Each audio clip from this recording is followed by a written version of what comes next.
So let me try to apply the three conditions and impediments to change. And let's look at the move towards giving more health care in the United States. As you know, the United States has a two-tiered healthcare system uh, where it's more of a privatized system. And this is something we will learn more about in Unit 2. So, uh, first of all, according to the theory, there needs to be three conditions met. And the first one is leadership. And someone has to come up with charisma and magnetic personality. And whether you sit on the left or right wing of the political spectrum, I think you can agree that Barack Obama has this magnetic style with a great vision. He's a great speaker, um, uses social media, and really kind of ignited the vision of the populace. Now, the role of the elites. Now, on the right wing spectrum, or the very right wing conservatives did not like the move towards Obamacare or towards a more socialized or more universal coverage. But there was influential artists and politicians and musicians and actors who really lobbied for this, who had a platform to speak towards this. And I can't think of anyone off the top of my head other than Michael Moore. Third, a populace ready for change. And actually, I think the documentary Sicko by Michael Moore really showed some of the stories that the populace was ready for change. The number one reason for bankruptcy in the United States was healthcare costs. So many would argue that the move towards a more socialized system was indicative of a populace ready to change. Now, social scientists believe there are three ideas that block change from happening, or what they call three impediments. First one's cultural values.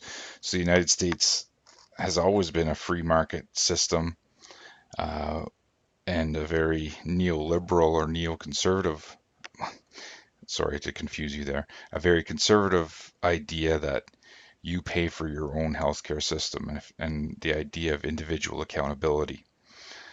So the idea of having to pay higher taxes or higher premiums is a difficult pill for many people to swallow. Why should I have to pay for someone else's health care? I'm healthy. Um, why should I have to pay for someone who broke their ankle skateboarding? Um, it's just the idea that you should pay for your own and take care of your own self, and if everyone did that, it would be okay. That's what um, some people will believe. And like it says in the note, people don't want to change. We like to stick to our routines and the ideas we grew up with in adolescence. And you learned in civics likely that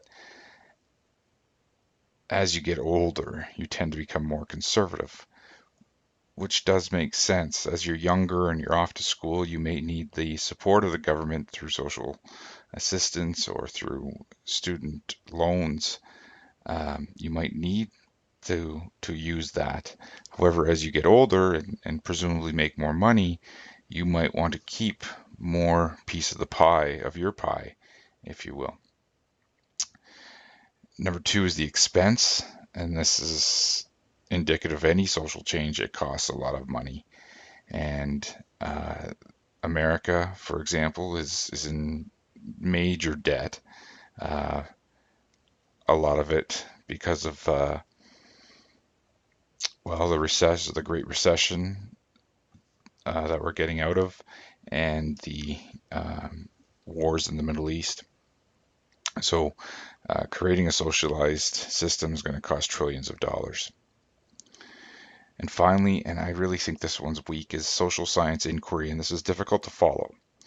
So, the government will hire researchers to study a demographic. So let's study the working poor, and they'll study them and gain a sense of empathy for these people who can't afford healthcare. And so when they go back and report to the government or to policymakers, they're biased because they've spent so much time with this working poor that they just have a bias. And so sometimes policymakers take their recommendations with a grain of salt.